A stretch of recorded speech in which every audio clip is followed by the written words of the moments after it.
Welcome to my channel. In this video, we will see how to import CSV files and how to transform data.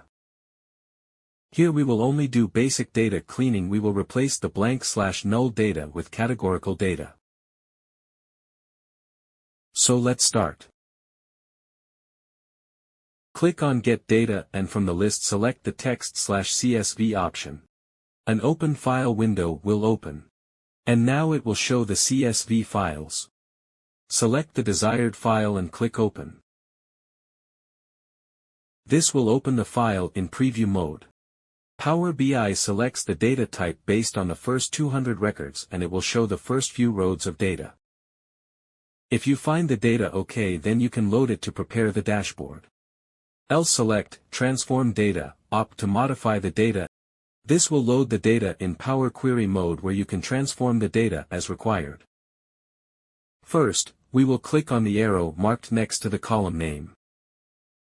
This will show the unique values in that column and you can tick and untick the option that you want to include or exclude in the data.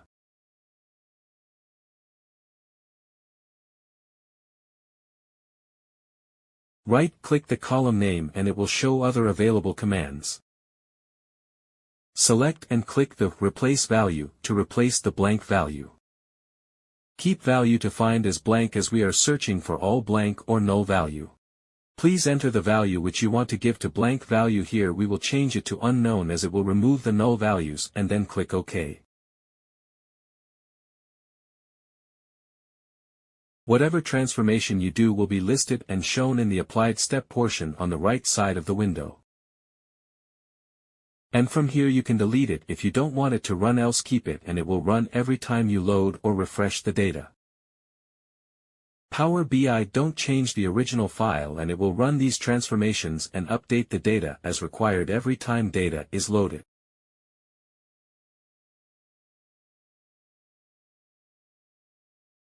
In the same way, we will transform all data and remove the blank or null data or correct the data if required.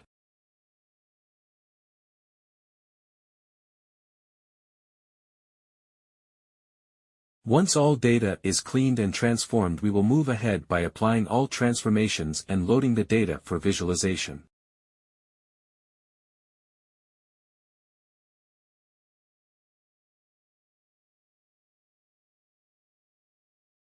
Thanks a lot for watching, and in the next part we will build the dashboard. Till then, have a good time and do not forget to subscribe to get updated.